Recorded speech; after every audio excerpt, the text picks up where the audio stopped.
Dom, what role does somebody's inner dialogue, and more specifically, the words they say to themselves about themselves, play in shaping the reality that they experience in the world? Well, ultimately, it's everything, right? So, whatever we perceive outside of us is based off of things that are programmed inside of us, right? So, an analogy I always give to people is take a projector that's projecting an image or a video out on a screen. What does a projector project out? It's whatever is being programmed into it. So, it's the same thing with us as human beings. Whatever we are experiencing internally, the thoughts that we're having, the conversations we're having with ourselves, the beliefs that we have will show up in our external world. And so, yeah, man, inner dialogue and that inner conversation is I would say one of the most important, if not the most important thing when it comes to shaping our reality. Yeah. And how can somebody know if they have a negative program that is perhaps pushing them up against an upper limit or belief? Yeah, well, so most people, so I like to think of things that sort of progress and get worse and worse as a almost like a projection is what I like to call it. So let's say you have an unconscious limiting belief, meaning you're unconscious to this negative belief that may be holding you back. What happens is as we progress through life, we will create these experiences in our lives that will strengthen that projection. For example, let's say that you have an issue unconsciously with setting boundaries with people, right? As an example. Well, the initial projection, or in other words, the outside experience that's reflecting the internal programming, may start off with something similar, right? It may start off with people overstepping your boundaries in a conversation. You're talking and they interrupt you, right? And you don't really set the boundary of, hey, I was talking there, don't interrupt me kind of thing. And then that projection, if we ignore it, it'll get stronger. Maybe it comes into people physically overstepping boundaries with you, cutting you off in line, getting really close to you, not respecting your personal space. And then it can get to things that are even more emotionally charged. Maybe somebody steals something from you, they take something from you. And then it could get to the ultimate of somebody physically overstepping a boundary and harming you and physically abusing you, right? So if you think about it, in the beginning, it was very small. It's, hey, I'm not setting boundaries with people. People keep cutting me off when I'm talking. And when we don't realize and we're unconscious to it, we're not conscious to it, that projection will get stronger and stronger and stronger until it creates so much emotional pain that we finally identify and go, hey, what is going on? And here's the thing. Often that one where the projection gets really bad, that even sometimes isn't enough for people. Sometimes they need that severe case of emotional abuse, physical abuse, etc., to happen over and over again until they recognize, okay, what's going on within me that's creating this in my experience? So that's sort of how it happens is people are unconscious to it. And then these things start showing up. And then eventually it gets to a point where they're like, okay, I've got to get help on this. And that's where we dive into the subconscious to figure out what beliefs, are holding these people back. Does it always have to come out of pain? And maybe a sub question to the question, like, is the success in rewriting these beliefs more powerful if the change is taking place from a place of pain and experience? Or can things be going really, really well in somebody's life and they're like, hey, there could be some things, I'm not seeing these patterns yet, but I'm going to start working through these things? Like, what's the correlation to experiencing that repeated pain in your life and then having power and breaking through? Yeah, that's a great question. So typically when we perceive things as going really well, and I say perceive because ultimately whatever events are transpiring in our life, we adopt, hey, is this positive or negative, right? So when we perceive things as going really well and we're only seeing the positive, we are unconscious of the negative, meaning if things are going really well, we're unconscious of the downside or the limitations. So typically when we come up against a limiting belief, it's because we are having the experience of things actually showing up. And the more you become consciously aware of these different things that are happening, the sooner you can deal with those projections. Meaning, as an example, I'll give you a prime example of something I just experienced, right? So I just did a hypnosis certification last week, okay? And we had, 40 something people in there. And there was 3 individuals that were overstepping boundaries-ish in a way, not necessarily with me, a little bit with me, but just being a little bit outspoken, speaking at the wrong times. And what was happening, and I can see this as an instructor and as a teacher, just patterns that people have. Often people that are in classrooms and they're disruptive, or they always want to share their opinion, or they have a million questions. Often, not always, it's they are seeking attention. They're seeking approval, right? So they'll create these experiences that kind of suck the attention into these people. So me as an instructor, I'm seeing these projections, right? These students that are having this experience. And it was funny because all three of them had a commonality. I won't share what it is, but just a physical commonality about them. And towards the end of it, I thought to myself, wow, this is something that I'm starting to experience, this emotional, like, I'm getting frustrated with them. So me knowing what I know there's something going on internally within me that's creating this in my experience. So yesterday, or it was the day after the training, I did what's called the breakthrough process. So this is a process that we teach people on our certification. And ultimately, when things like this start to happen, I take responsibility for why it's showing up in my life, not placing the blame off on them. So in other words, I could say, hey, these people are this way. They're energy suckers. They're sucking the attention. They're trying to fulfill the empty cup that they feel because maybe they didn't get attention as a child, right? And that's typically what it comes down to. So fast forward, one mistake that I made that now I can make the adjustment is I didn't cut it off sooner.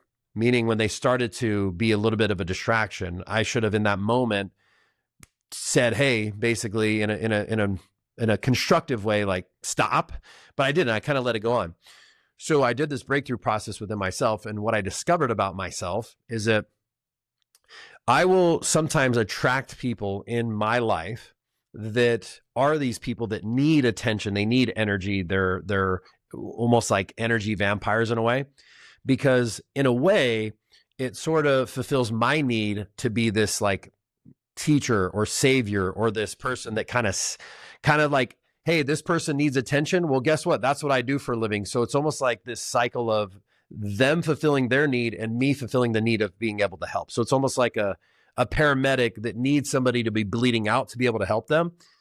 So because I have this unconscious belief about whatever that is, I let it go on because it's almost fueling that part of me that wants that validation of helping somebody. So now that I had that experience and I reframe what it means, now the next time I do a training, that stuff starts popping up, I'll just put a stop to it, right? Because what I ultimately learned is, cool, it's okay for me to be able to help somebody. Ultimately, though, if I'm helping them from a place of, hey, you're broken, let me fix you, then it's always going to be this cycle of you're broken, I need to fix you. You're broken, I need to fix you. So the perspective now is, hey, how do I show you that you have the power within yourself and you don't need me? You don't need my energy. You don't need anybody else's energy from the room. You are your own energy source, your own battery that you can pull from, and getting them to realize that they can stand on their own. They don't need to draw in all this attention through the antics that they were doing, right? So I know that might be a little like out there, but that's how I perceive things, right? So we start to experience these negative emotions, the frustration. Before it gets too bad, I go within myself and identify what's causing that. Yeah, no, that specific example hits home very, very much for me. I think much like you, I identify, as a helper, as a healer. I mean, I've literally branded myself Coach Frank Rich, like across, the platforms of media. Like people just know me in every single area of my life as coach, the guy that you can rely on to help you process from ages of 7 to little league, like all the way up to 70, right? I've worked with men in that age demographic. So it's like, I resonate a lot with that because I'll find myself attracting people, not just in work, in the things that I do, but in everyday life, like bringing me just their problems, like unloading everything on me. It's like, dude, I'm just trying to get a bicep pump on, dude. It's like, I don't need to know all this stuff right now. But what you're saying is like, this is fulfilling a need within me. So I'm bringing that into my life and reality. And trust me, like I don't oftentimes perceive it as a negative. Like I find fulfillment in being able to help people, both in and out of the professional space. But that's interesting for you. I think it's powerful for the audience, and maybe it's not. Maybe I don't want to say it's gonna limit their interest in these things, but here you are, the expert guy we had you on 3+ years ago. You've massively grown professionally. I'm sure you've grown in your understanding of these things. You're telling me now, like, your main focus is more on the certification side of things, but you're still having to consistently work through these things. I mean, I guess, is the process and journey of breaking unlimited limiting beliefs like a never-ending journey as we just continue to evolve and transcend into a higher state of consciousness? Yeah, I mean, from my experience, it's like this saying in business: new levels, new devils, right? And so this kind of goes into your question about, like, does it always have to come from pain, or, from a place of, hey, like, yes, we do these things so we can achieve the goals that we want. Often, though, they're revealed to us through that new ceiling, right? So it's like, for example, when I started years ago, just me, solo me, no employees, nobody on my team, I had certain limitations that I had to break through, even to be able to believe that I could help other people transform through this process. And I got through that, right? And then once I started building a team, it's like, okay, I hired my first like VA, and I had to like let go of these beliefs around not being able to trust people and nobody could do it as good as me, and just all those things, right, that come up. And then I hired my first salesperson and also had a breakthrough. Then my first therapist, and then I did my first event. And as I've hit these different levels, there's new things that solo Dom, who was just doing it on his own, could not have seen what I just shared with you last week, because I wasn't in the environment at the level to show me those things. So ultimately, yes, I think we're all going through this experience of, like, you hit a new level and there's new things you got to clear out. There's new challenges along the way. And I think that sometimes we may not perceive them as limiting beliefs, or you don't necessarily always need to go to like therapy. Sometimes the things just kind of resolve themselves on their own, right? Like, you hit a certain level, you're hitting up against the wall, and then you do this thing and it works. And it's like that thing that works breaks through the limiting belief that you had around whatever. So yeah, I think it's a constant growth and evolution. Now, if you're happy with where you're at and you don't necessarily want to grow, I don't think you experience those things come up as consistently, right? So it's like working out in the gym. If you want to grow, you're going to experience pain. It's just part of the process. And so if you're just comfortable, then you won't experience the pain of those things that are coming up, because you're just staying stagnant, right? So yeah, I think it is ultimately, and I've reflected and gone, am I creating experiences that show me my beliefs about limiting beliefs because of what I do for a living? In other words, I'm biased towards like this kind of work. So am I almost creating that into my experience to feed my ego? I've thought about that. At the same time, I've just seen with so many different people that, yeah, at these new levels, there are these new things we kind of butt up against that we need to clear out, you know? I think the physical analogy is fantastic. Because a bicep curl will always be a bicep curl, meaning the tactic will always be the same, whether you're just getting started or you're at the highest level. The tactics, the exercises that you use, what you get out of it, though, will continue to improve. You know, I've competed at a somewhat high level, but I've trained with guys that have walked the Olympia stage, right? Like, what they can get from doing one particular exercise, taking a set deeper and deeper and deeper. Dorian Yates was a prime example, right? He trained for 45 minutes and built one of the greatest physiques of all time. That same training, that same workout wouldn't translate to the same level of growth for somebody that's just getting started, because they're not as aware of the internal control that they have and not as aware of the stimulus that they're trying to create. So as you're going up these levels of success, right, and breaking new barriers, reaching new limiting beliefs, do the tactics always stay the same? Because I'm sure the breakthroughs change and they continue to become maybe a bigger breakthrough in your life. But in terms of like the tactics that you're using on the hypnosis, on the language patterning, like, are those always going to be the same or similar? Yeah. So the process that we train people in is called the breakthrough process, where it's a series of questions in a very specific order. That what it does is it takes people that have this broad challenge that they're going through, right? Oh, I can't lose weight, I can't make money, I'm making money, but I'm working all the time, whatever, right? It's like whatever, or a relationship thing. And through these process of these very specific questions, and also not only that, but asking the questions while they're under a state of trance and in hypnosis, because then you really start to get into the subconscious mind instead of their conscious answers. So having somebody in hypnosis asking these specific questions funnels down into this very particular, hey, this is happening, as the example I just shared with you, because of I'm fulfilling this need. So I'm allowing it to happen because I feel like it fills my cup to fill other people's cup, basically. So the process is always the same. It's the same exact breakthrough process, we've done with thousands of clients. The what comes up is different, right? And sometimes, like, there's definitely patterns, meaning after working with thousands of people, you start to notice, like, hey, entrepreneurs typically deal with these limiting beliefs, and entrepreneurs at this particular level tend to deal with these limiting beliefs, so on and so forth. And so, but the process to get the answer is always the same, and at least in our case of what we do. Yeah. Our primary demographic is men over the age of 30 to 40 years old, kind of prime audience there. Married men, fathers, working in high-level corporate positions or entrepreneurial type of space. So, what some would call maybe high, income earner, six figures and above. I'm sure you've worked with a lot of these similar individuals, or you have some data around this. What are the similar patterns that you're seeing specifically with that demographic? Like, what's showing up for them when you go through these breakthrough experiences?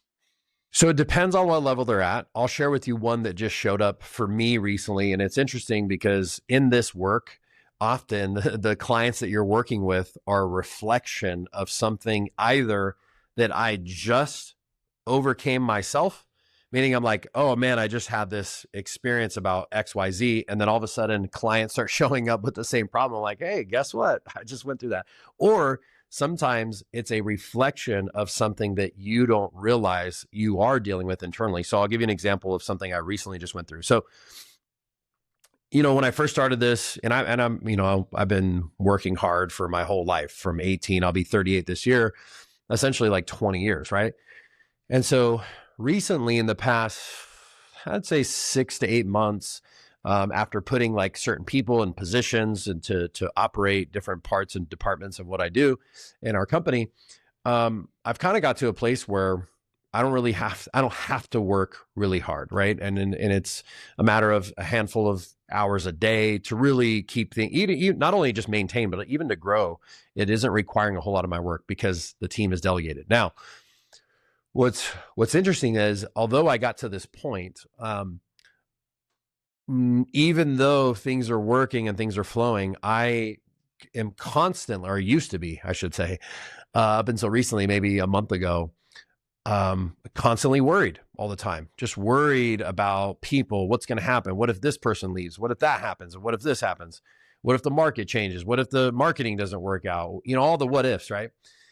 And so, although I may be putting in 4 or 5 hours a day, it's really not. It's from the moment I wake up till the moment I go to sleep, I'm just constantly thinking and worrying. Well, I didn't realize it till literally a month ago that I had a belief that if I didn't worry about my business, that it would not grow. Okay. And I don't know if maybe that's it looks like it resonates with you because you smiled. So what's fascinating about that is I also had a client who showed up a week later or whatever it was that had the same thing. And so what I learned is this, though, from that belief. If I have a belief that I have to be worried in order for my business to grow, guess what I'm going to do in my business with the decisions that I make? I'm going to do things that cause me to worry. In other words, I'm going to make a bunch of decisions and do a bunch of things that now I have to worry about because I have the belief that I have to worry. Now, as soon as I let go of that belief, I realize, you know what? I don't have to constantly doing this and changing here and this and that. And it's just like the constant, testing and changing and switching offers and all the stuff that entrepreneurs go through. And now I've gotten to a place where it's like, I'm at peace. Like, yeah, I still have to pay attention. I still got to be aware. I can't just completely check out. But now when I go throughout my days, I'm not stressing. I'm not worrying about like, oh, what's this happening? Now it's still important to me. I'm still going to pay attention to it, except the energy and the mindset of which I go into it isn't from a place of worry. It's from a place of, how do I improve this? How do I grow this while simultaneously enjoying the process and being aligned and in harmony with what I'm doing? So that, I would say, is very common amongst entrepreneurs of like, I have to be back against the wall, constantly stressing. If I'm not worried, I don't care, that kind of stuff. So that's very, very common. And also, a lot of it comes down to not feeling like we're good enough at these different levels, right? So, like, I'm not good enough to be a coach. I'm not good enough to bring on a team member. I'm not good enough as a leader. I'm not good enough as a whatever. Those are the most common beliefs, and also like not deserving it, right? Or I have to work hard. It has to be a struggle. So those would be the most common beliefs amongst that demographics, at least in the context of entrepreneurship and making money and things like that. Yeah, I think a lot of that worry, stress, kind of belief around entrepreneurship and businesses, it's a byproduct of social media landscape and, quote unquote hustle culture. Like, you always got to grind, like you always got to have your back up against the wall. Like, some of this is obviously things that we're bringing in, but maybe, well, I guess now we're probably saying we're finding that stuff online because that's the energy that we're projecting, and that's where our mind is shaping our reality, right? So it's like, as we're having this conversation, like, I'm understanding why I'm seeing all that, because that's a belief that I'm holding. 100%. And it's funny because it's interesting you say that, because I used to have that same that's how this happened. Okay. When you worry all the time, the stress builds up in the back of your neck and the tension, and then it pulls it. Oh, damn. I didn't even know you're bald. That's funny. I wasn't 3 years ago when I talked to you the first time. Whoa, that's crazy. So again, because we see hustle, grind, it has to be a struggle. I have to feel anxious. I have to be worried. That's what we see in our environment. And then when the thing of like, hey, you can actually do this and be in alignment and have harmony in your life while you are growing. Yeah, we have our pitfalls and different things, but when you can be in that space, suddenly the content that starts showing up, it was always there. It's just you weren't perceiving it because your reticular activating system was not seeking it out. And so as you start to shift those beliefs, exactly what you said, the things that show up. And one of the reasons why that's propagated is because if you go back to our childhood and generational traumas and all these things, these are learned things, and also things that are beliefs that are passed down through epigenetics, to where that's what we believe. So therefore we act that way out through our entire lives. And so we truly believe that's what has to be, and that's what we project into the world, and the people that are aligned with us find it. So yeah, man, it's it's pretty fascinating how these things sort of unfold. And now here's the thing. This is really important. Okay. This is where therapy doesn't work. This is where people get stuck with reading books, listening to podcasts, or even doing coaching sometimes. And it's like, it's not clicking. And although they're receiving the information, there's a part of them that's afraid to shift the belief. So what do I mean by that? So taking the example of, I have to be worried in order for my business to grow. Well, as you can imagine, I've had that belief my whole life, right? And maybe it wasn't around business. It could be around whatever. So when I asked my subconscious mind permission to let go of that belief, there was hesitation, there was resistance. And the thing is that consciously, if I know, hey, consciously, I know that if I let go of this belief, it'll improve my life. Your conscious mind is only 5 to 10% of your brain power. The other 90% that drives all of our habits and behaviors is the subconscious. So guess what? When your conscious mind says yes, but the subconscious mind says no, guess who wins? The subconscious mind.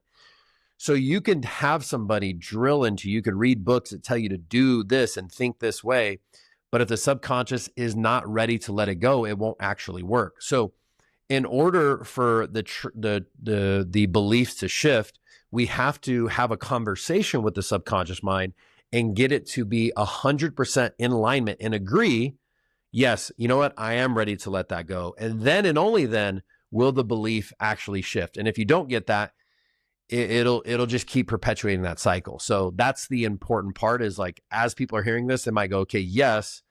But then when they go out to actually put it into action, they're feeling a conflict where, like, part of them wants to do it, part of them doesn't. So that's what's happening there. Obviously, this is the work that you and your team are doing, and this is going to require an expert, somebody that's trained and walking you through that breakthrough process to have that conversation. But can you unpack, I guess, maybe from as low of a level of an explanation that you can give with this, like the difference between conscious, subconscious, and unconscious, and what that conversation that our conscious mind would look like having with the subconscious? Like unpack that a little bit more if you could, to kind of give the audience, like, at least, like, am I just closing my eyes and thinking? Like, obviously, that wouldn't be the answer, but what is the process, and what is the difference between conscious, subconscious, and unconscious, and where do these minds sit inside of us? Yeah, so subconscious and unconscious are essentially the same thing. They're just different ways of saying it. So sub is like beneath the surface, right? So your conscious mind is like the glacier. It's the top 10% that you can see. The subconscious is what's underneath what we can see, or the unconscious is, again, what we're unconscious to, we don't see, right? We're not aware of consciously. So your conscious mind is the 10%, the other 90% is the subconscious. So when we're born from 0 to 7, we haven't developed the prefrontal cortex fully. So, which is where you're making all your logic and reason and ration in your decisions from. And so, because of that, essentially, we haven't fully developed our conscious mind. And so, we're just little subconscious minds running around going through life. And because the subconscious mind's number one objective above everything else is protection and survival, we begin to experience life. And based off of these life experiences, we start to attach meanings to them to help protect us. So when we go through life, for example, let's say our parents divorce at 3 years old, we might look at that as a 3-year-old and go, you know what?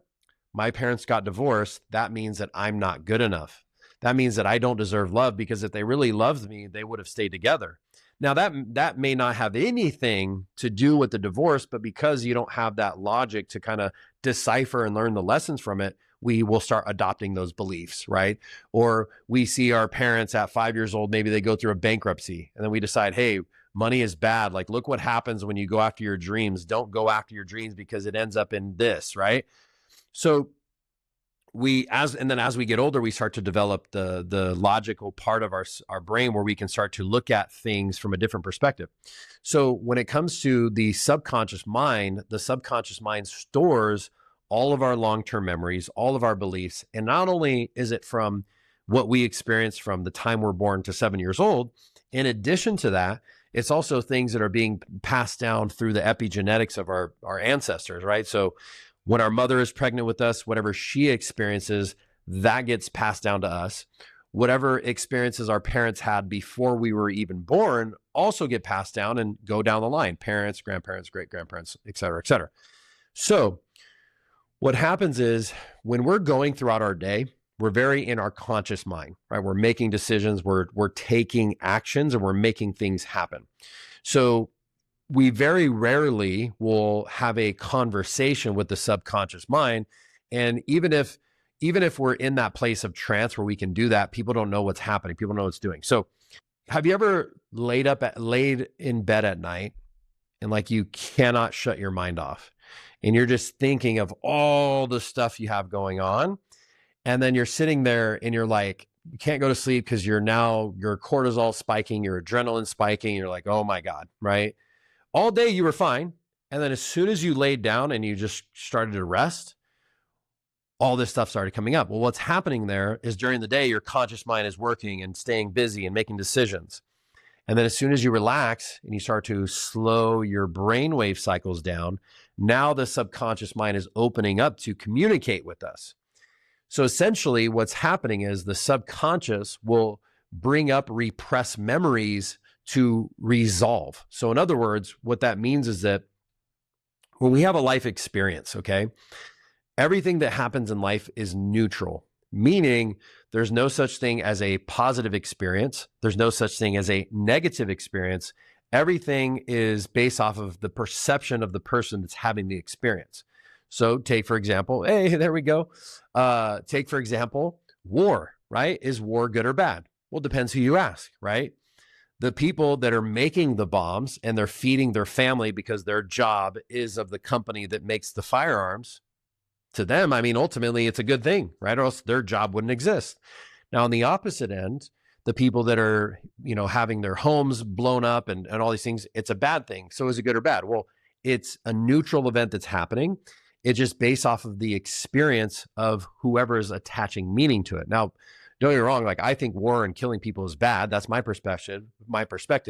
At the same time, there are these silver linings and these lessons that we can take away, no matter how painful and no matter how traumatic things are. So how does this tie into what you asked and what we're saying?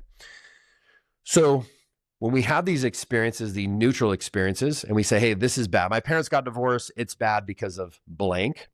Well, now that we've attached a negative meaning, what happens is our subconscious mind will attach a negative emotion to that meaning. And then what it does is it logs it in the background. It's like, hey, you know what? We'll deal with this later. And then we go through life. And again, right before we go to bed, all this stuff is coming to the surface.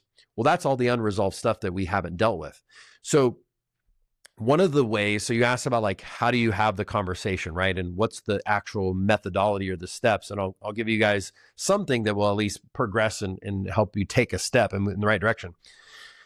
So think of your conscious mind as like the parent, okay? The subconscious mind is like the child, okay?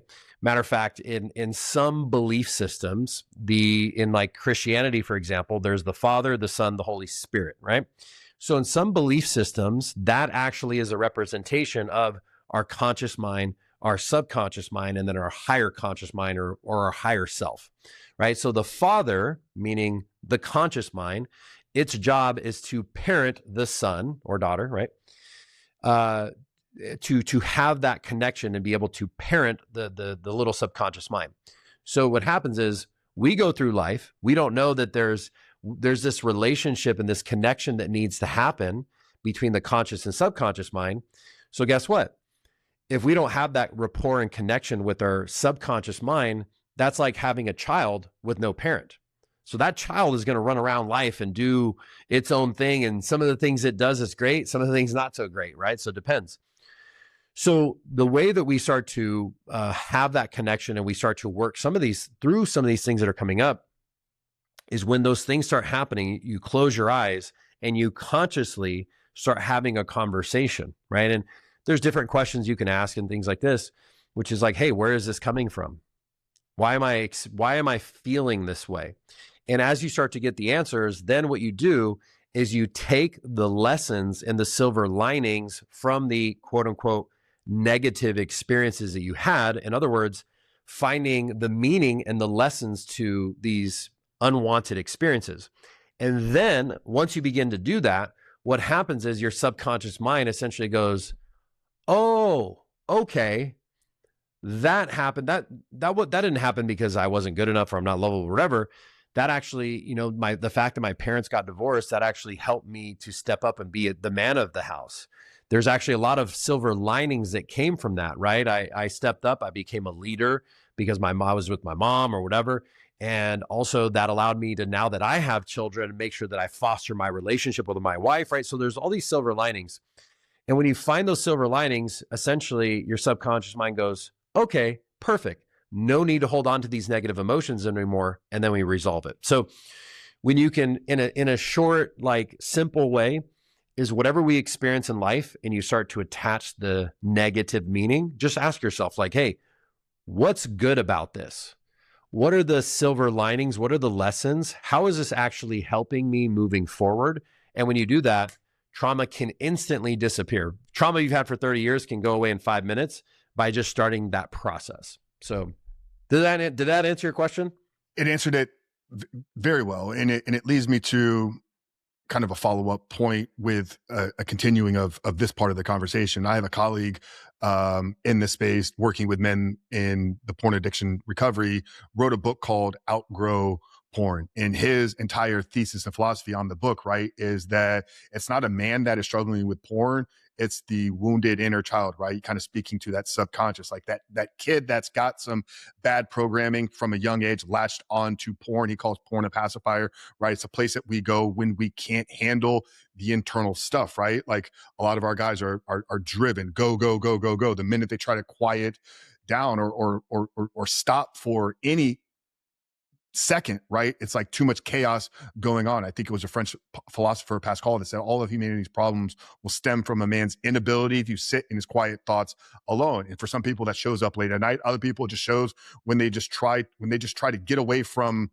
social media notifications, or feeling like they always need some type of stimulus. I was this guy. Like, I would always need a podcast in my ear. I always need something playing in the background. I'd sleep with ESPN Sports Center running around the clock nonstop. Like, I couldn't just be quiet. It wasn't until I found the ability to do that, then I was able to kind of transcend a lot of my behaviors and get on the other side and walk in freedom. So I guess this subconscious work that we're doing, it sounds like a maturation of our subconscious mind. Is that kind of how you would? Yeah, meaning the subconscious is sort of maturing and evolving. Yeah. So again, these are certain belief systems that come from different cultures and things. So one of the belief systems around the conscious mind, subconscious mind, and higher conscious mind, or Father, Son, Holy Spirit, the Holy Trinity, or whatever, is one of the things that the conscious mind wants to do is evolve into the higher conscious mind or your higher self. And one of the things of the subconscious mind is to no longer be unconscious and unaware, is to actually become consciously aware. So it's this process of evolution of you evolving as a spiritual being into your highest self, right? Your higher self, your higher conscious mind.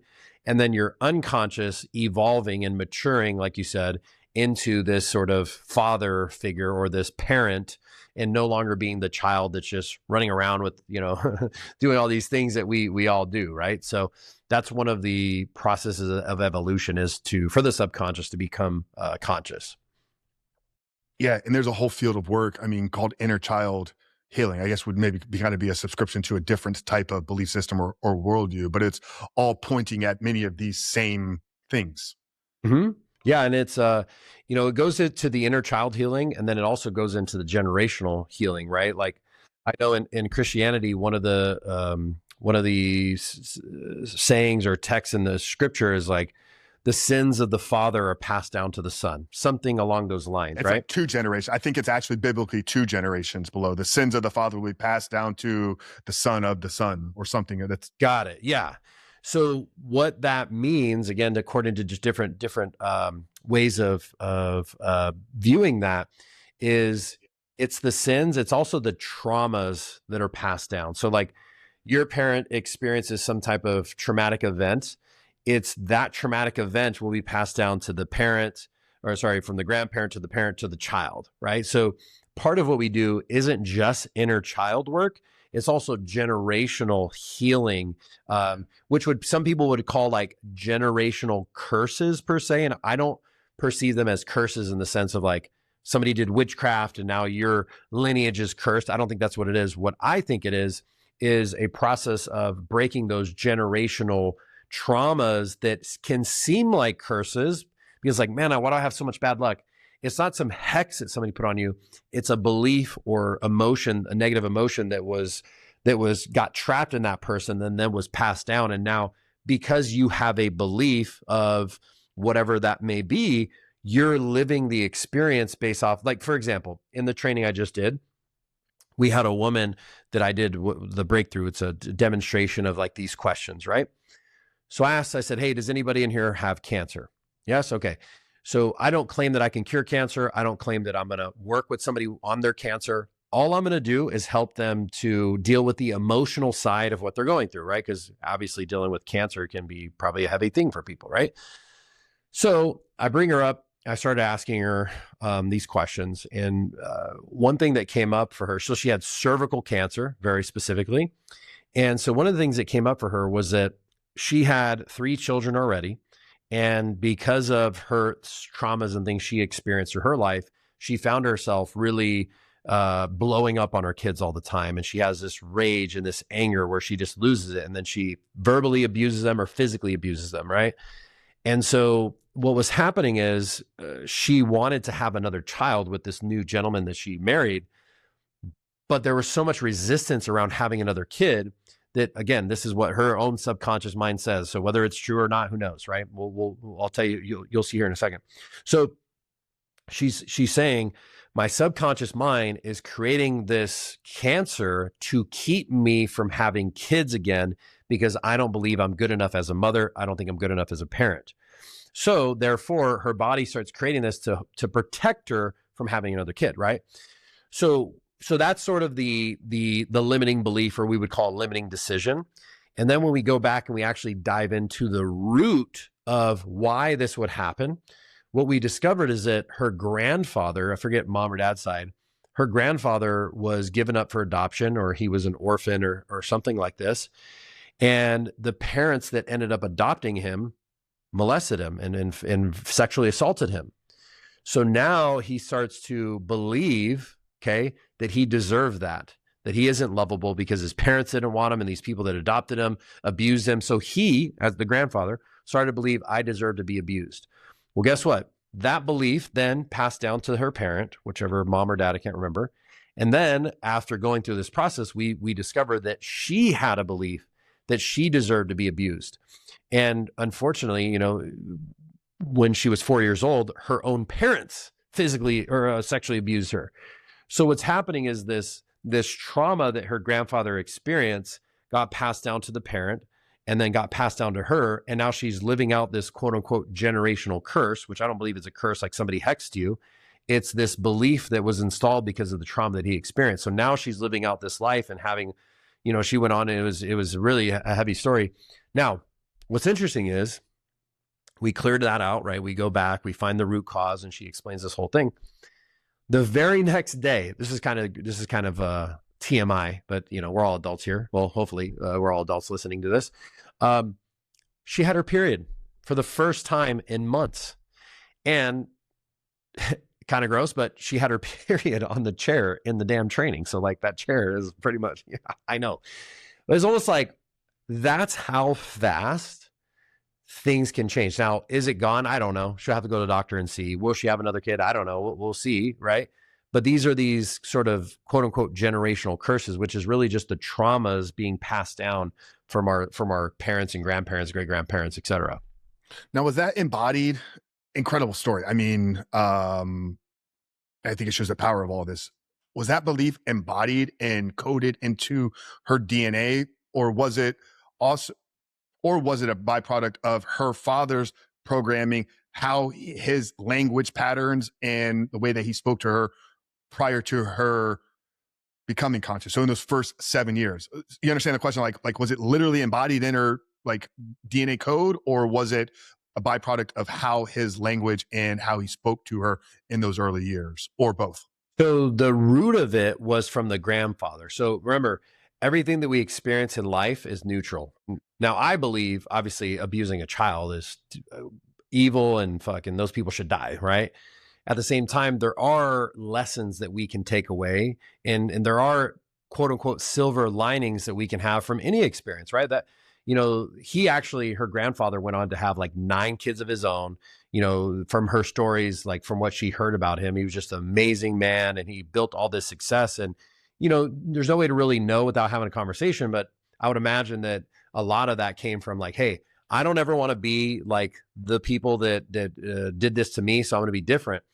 At the same time, if he hasn't really healed that wound fully, then that memory, the memories that our grandparents and et cetera experience, it's not just the negative memories. We also get the good memories, but those things are passed down epigenetically. And if the father doesn't heal it through his own life experience, that will then be passed down, through his sperm and the mom having the eggs. If I don't remember if it was mom or dad's side, and then the daughter will have it. So it's a little bit of both. It's the seed of it happening. And then the father, I didn't have this conversation. You can assume that because of, well, he did. I mean, he sexually abused his own daughter. So yeah, I guess you could say he did continue the act, but he's continuing the act because it's something inherent in him. So therefore the way that he shows up and he treats his daughter is a thing. And then now she kind of sort of broke the generational curse of having to keep this going. Does that make sense? Absolutely. Absolutely. Events neutral. It's your perception. And you hear that famous story all the time, right? Of the alcoholic father that had 2 sons. One grew up to become an alcoholic. One grew up to never touch a drink again. And when you ask them later on in life why they chose that direct path, they both point back to when my dad was alcoholic. One saw it as, this is the example. This is what I'm supposed to do. This is who I am. The other saw it as, this is what I don't want to become. Same event, same father, different perception of that experience led to different outcomes decades down the future. Yeah. And so exactly. And that's the exact example that I share with people too, right? Because it's so apparent. It's so vivid for people like, yeah, I guess you're right. There is that perception. And when we decide something is negative, that creates a trauma. And again, if you say, hey, I was abused, this is bad, I'm nobody, I'm a piece of shit or whatever, then you're going to start going down that negative spiral. And that's where the addiction comes into place. Addicted to drugs, alcohol, sex, porn, whatever it may be. And that is the unhealed stuff that you decided at some point, or it was passed down. This is bad because of blank. And then it progresses down that path. So yeah, absolutely. Yeah. We have a lot of men that are young fathers, young kids under, the age of 7, right? In those early stages of development and programming, right? Obviously, them healing, them getting down the path of breaking through these things is going to be the first step. But do you have any advice or language patterns that you assist parents with to help set their children up for success? Yeah, so I've been programming my daughter from the moment she was born. Well, I have 2 daughters. And so I got certified in hypnosis in March of 2019, so exactly 7 years ago. And my first daughter was born September. So I already started to learn some of the stuff around language and how to communicate. So to give father some takeaways, first and foremost, you want to tell your kids what you want them to do, not necessarily what you don't want them to do. Now, sometimes we do have to point out, hey, don't do this. But if you harp on that, you will actually create more of it, right? So it's kind of like the old example of, hey, don't look for black, don't see the color black, don't pay attention to the color black. Whatever you do not see the color black. And all of a sudden, everything black in your experience starts standing out to you, right? So what happens in a lot of how we were raised is like, it's always don't do this, don't do this, don't do this. And we're actually programming that person to experience that. So if you're saying, don't be afraid, don't be worried, you are actually programming more fear and worry. So what you want to do is actually tell them what to do, right? So, okay, if it's don't be afraid, what's the opposite of being afraid? Having courage, right? Being brave. I heard this quote on a podcast. Man, it was so good. I wish I made it up. This guy said, when you're afraid and you're pretending to be brave, that is actual bravery. I'm like, when you're just pretending like you're brave, like that's what being brave is. You're just pretending like you got it because ultimately you're really not. You're like, so the act of pretending like makes you that way. So start to tell your kids and program them into what you want them to do, right? The other thing is, pain is a very strong motivator, right? It's like the gun to your head, right? If you can ask somebody, hey, I can't do this. You say, if I put a gun to your head right now, would you do it? Or if I put a gun to your kid's head, would you? It's like, okay, yeah, you're right, right? So that usually helps people break through.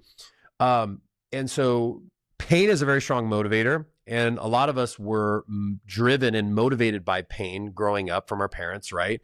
You don't do this, you get grounded. You don't do this, you get spanked. You don't do this, you get in trouble, right? And so the challenge is if you're always motivating your kid from, hey, if you don't do this, insert negative consequence, you're going to create a person that only is motivated when they're in that pain. So how that shows up in like our lives as adults, like we talked about earlier, backs against the wall, chips are down. That's when people take it to the next level. Well, it's because they've been programmed their whole life to, hey, if you don't do this, you're going to get grounded. If you don't do this, you're going to lose this. If you don't do this, you're going to lose that.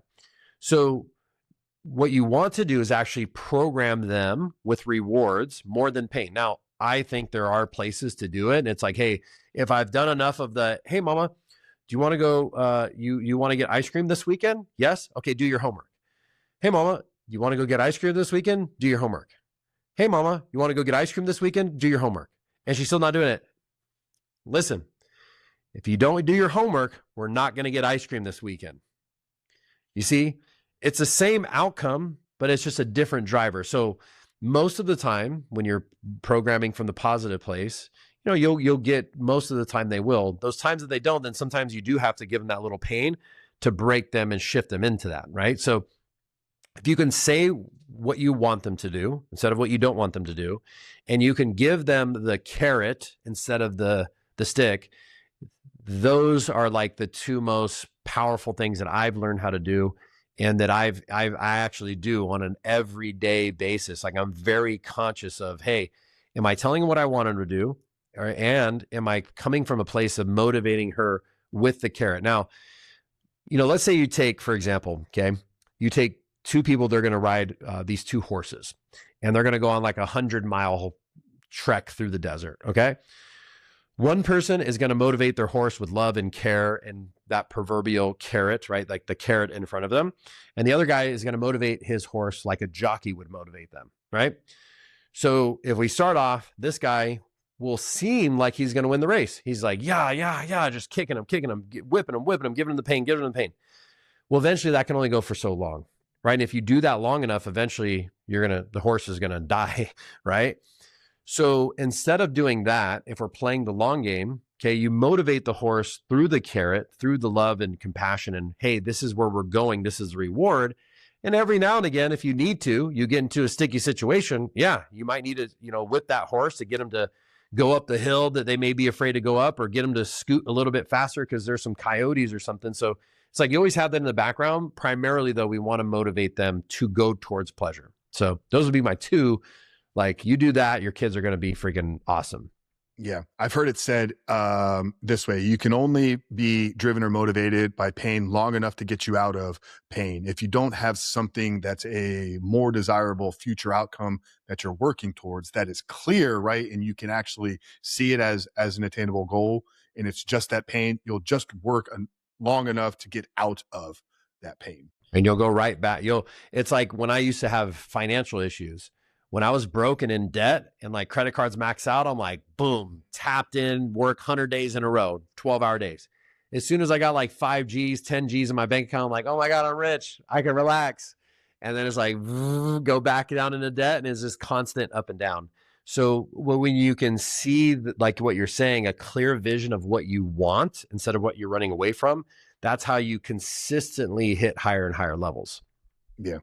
Now, is that also done under hypnosis or in a trance? Like, is it most effective when you're casting those future outcomes? We've talked a lot about unwiring old subconscious. Is it also important to program new visions, new beliefs under these trance states? Yeah, absolutely. So you've got to do both, right? So we call it like first you remove, then you add. Okay. So let's imagine for a second, we have on let's say a mile track. Okay. We have a Lamborghini and a 1988 Toyota Corolla. Okay. And they're going to race just a straight shot. Who's going to win the race? Well, it's kind of a trick question. Everybody says, well, obviously the Lamborghini, right? Lamborghini is way faster. So the real question, we had to ask one more question is, well, it depends. What's on the track? Because if the Lamborghini has roadblocks and all these obstacles along the way, but the 1988 Corolla is a complete straight shot, there's no blockages, now the Corolla is going to win the race. So what happens is, especially young men, right, 20s, 30s, a lot of us are the Lamborghini. We have all the potential to go really, really fast, except every 20, 30 yards, we have these roadblocks. It creates so much resistance. So what should we do first? Should we try to figure out how do we make the Lamborghini go faster, or should we remove the blocks? Remove the blocks. And then we add to what they're doing. So like I learned this through working with people individually and having my own coaches coach me.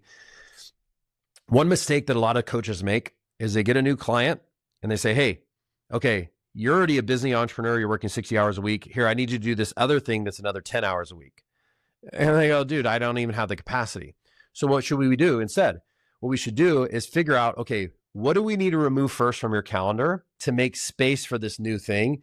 And that's how you actually get results. So when people come to us, we're not adding and like doing all these hypnosis for like empowering beliefs yet. First thing we're going to do is clear out the negative ones that are in the way. And then we now empower them with the new beliefs of, hey, I can do it. I'm good enough. Keep going, all that kind of stuff. Yeah. That's why, like you said earlier, a lot of the reading, development, podcasting, just adding in doesn't work if you have that underlying root. 100%. You got to remove the blocks first. You mentioned it's been 7 years, March of 2019. Here we are, 2026, since you got your initial certification and really began to work in these things. You shared you've grown tremendously in business, running team from being a solo guy back in the day. What's been the biggest change, maybe, personally in your life? You don't have to get into specific details unless you want to. Like, how has this translated into also just a better, higher quality of life outside of the work and business that you're building? Oh man. I mean, it's everything, right? So with my relationship with my wife, with my kids, like, when I was with my wife in the beginning, it's like I had to overcome my own traumas, quote unquote, around relationships because my parents had me when they were in high school. They didn't stay together. My mom been married a couple times, had a couple stepdads, those things go the way they go. And so I had all my own stuff like, hey, it's not going to work out for me and I'm not lovable and da da da da da. So healing that stuff and making peace with it allowed me to have a deeper relationship to eventually ultimately marry my wife. When I first met my wife, I was like, I'm never getting married. That's not for me. Thank God she's persistent and she hung in there with me. And she's a closer, right? But through that, I was able to work through all that stuff, right? And then as we just talked about being a father and understanding how to program my children so they're not having the same, they will have their own challenges and they will have their own beliefs, and maybe some of the stuff that I do now, maybe they don't see it that way, or they're adopting their own beliefs about whatever. Um, in my health, man, like when stuff comes up for me, so our subconscious mind controls our body. Okay. So the reason we don't have to consciously tell our stomach to digest our lunch, or we don't have to consciously tell our heart to beat blood, is because the subconscious mind is doing it in the background. So as I mentioned a moment ago about this woman who her subconscious, according to what she said, was giving her the cervical cancer. Okay. Our subconscious mind will also create these illnesses, diseases, injuries, and all these different things based off of things that are happening internally. So I'll share one with you real quick. Back in November of 2019, I had just got my purple belt in jiu-jitsu, and I was training like just 5-6 days a week, two classes a day. Like I was obsessed with it. And in November of 2019, I had a knee injury. It wasn't even really injury. It was just like pain that just stopped me from training. So I let it heal, come back 6 weeks later, get training again. I'm like, all right, I'm good. 2-3 days in, boom, it would just start hurting again. So I'm like, fuck. So this went on for about 8 months. Then I went to a course where this is where I actually learned the breakthrough. So this was happening to me before I learned the breakthrough experience. So I went to this course where I learned this breakthrough. And when we started going through the questions, what I discovered is I started to go back of like, what was going on in my life at the time when this injury first happened or this pain first started happening. And as I'm under hypnosis, I'm talking. And by the way, when you're under hypnosis, you're very conscious of what's happening. You're not losing control. You're not blacking out. Like you're very hyper aware of what's going on. It's just you're having that internal conversation, internal dialogue. So I went back. I'm like, okay, November 2019, what was going on in my life at the time? Well, I just had a newborn baby. She's 2 months old. And at the time, I kept training as if I didn't have a baby. So my baby was born September, 17th. And I kept training 5-6 nights a week as if I didn't even have a baby. So what was happening is when I would go train, I felt guilty for not staying home with my daughter. But at the same time, if I skipped training, I felt guilty for not training. So I was in this sort of like guilt conflict. So guess what? My subconscious mind's like, hey, I know how we can resolve this. If I give you knee pain, then guess what? You don't have to feel guilty anymore because you have a reason to not train. And now you can stay home with your daughter. Now, this persisted for 8 months, okay? Every 6 weeks, I'd go back to train and boom, go back to train. So I'm doing this breakthrough, and in a matter of 30 minutes, I found this out. I cleared out, and 2 days later, the pain is gone, and it has not come back since. So like health-wise, when things come up like that, injuries, pain, things like that, it's always something in the subconscious mind. And different parts of the body mean different things, right? Like if you're having eye issues, often it's because something just hit you and you didn't see it coming. If you're having shoulder issues, it's because you feel like you're carrying the weight of the world on your shoulders. You got a lot of pressure, a lot of stuff. You lower back pain is financial issues. Knee pain is typically pressure.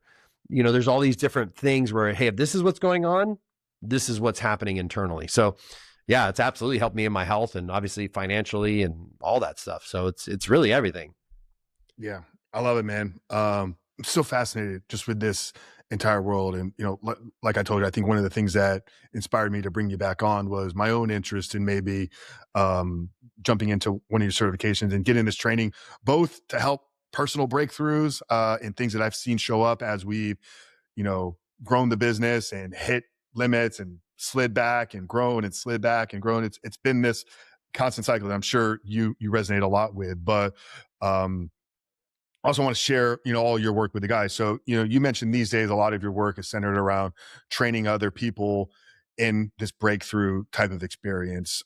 Quickly kind of tell us like who this is ideal for, what you're seeing kind of show up for people when they get into these certifications, and where guys can learn more about what you and the team are creating and doing over there. I don't know if we had the conversation. I think it was maybe before we jumped on. So the about like who are the type of people that show up in our training. So it's typically there's basically three categories, and in our trainings it's like 70% women, but there are that 30% of men who, some guys just think like, oh, whatever, just like get over it, and they really never like do the internal work. I think men just have maybe a misconception about this kind of work.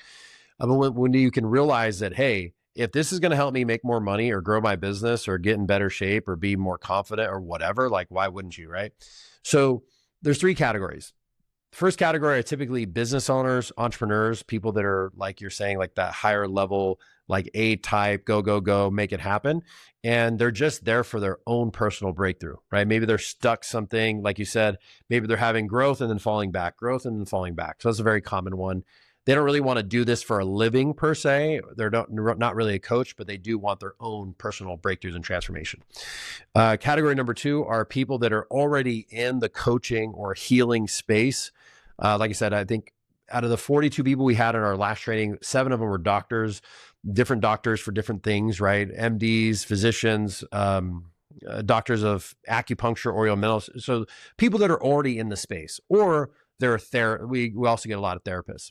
So these clients are typically people that are doing the work, except they're not seeing like those permanent transformation with those clients, right? Like for example, acupuncture client, somebody comes to them, they do the acupuncture, but the pain's still there. Well, typically it's not like a physical thing per se. It's a subconscious thing that's bringing the pain back. And then, so it's people that are in the coaching or one-to-one work already. And then the third people are people that are typically in a 9-to-5, they're making 6 figures, they're doing well financially, except they feel unfulfilled, right? They kind of bought into the American dream of hustle, get the dream job, make as much money as you can, without necessarily loving or having a passion for what you do. This is where I was when I started this. And they fell into this trap of like, money is going to make you happy, which, it can help. But if you're an asshole or if you're sad and you got a bunch of money, you're still going to be sad. So it's not really the money, it's you. And these people are in these positions where, maybe they became an executive or they're a leader in their company. And they're like, you know what? I want to do something on my own that gives me passion and gives me purpose, and not just for the money. And there's usually the third category of people that come to our training. So if anybody wants to find me, it's Dom the Hypnotist across all my platforms. And maybe what I'll do is for anybody who has curiosity about like learning hypnosis, like how does it work? Will it actually work for you? Maybe I'll give you like a link or something for like a free training that I have in the description, or however that works, however you do your thing. So but Dom the Hypnotist on all platforms. You can opt in for one of our free trainings and get our stuff, and see if it's something that resonates. Yeah, we'll follow up offline after the conversation here and get that link. And guys, all of that will be plugged down there in the show notes. We'll have all the links to Dom's socials, his YouTube, great stuff he's putting out on the long form content side, great stuff on the short form. Instagram, definitely worthy of a follow with daily. I love your stuff, man, because it's like, here's one thing, boom, language pattern, like go take action on it. Yeah, and when you apply these things, you can see the positive effects and outcomes. So we'll definitely have all the link down. We'll also have the previous conversation that we had with Dom back on episode 209, Mastering Communication in the Subconscious Mind, where we went deeper into his story and the journey that kind of led you here. So this was kind of like the second. Yeah, this is definitely a deeper combo for sure. Yeah. But you may or may not remember the question that we asked you last time. We like to end the show with the same question every single time. Obviously, maybe your answer has grown since you've grown and evolved since 3 years ago. But the title of our show is called The Superhuman Life. So I love to always end it with getting the guest take. Dom, with your worldview, with your understanding of hypnosis, language patterns, programmings, healing, all these things, how would you define living a superhuman life? And I think you've got to be first and foremost open to possibilities, because there are many things beyond what we realize that we're capable of, um, on a physical sense and even in a spiritual sense of the things that we truly are superhuman. And I think that in order to do that, you've got to have an open mind and an insatiable appetite for growth and for learning, like always wanting to get better, always wanting to improve. And I think that when you apply that, an open mind with this insatiable appetite for growth and for learning, that's how you truly become. And also, I don't want to say become like it's out there in the future, but that's how you can live as a superhuman being. So do that, and in 6 months from now, you'll be in an entirely different reality and be completely unrecognizable. Absolutely. Incredible conversation today, man. I geek out on this stuff, man. I'm so excited to have that relationship, and looking forward to many more of these, man. So guys, make sure to give Dom a follow. Check out the free training that's linked down there below. And if you want to learn more about how you can apply these either in your business or in your life, jump into that certification, because it will take your life to the next level. But as always, guys, we appreciate you hanging out. Make sure to rate, subscribe, review, share this across all the platforms if you can. And we will see you guys in the next one.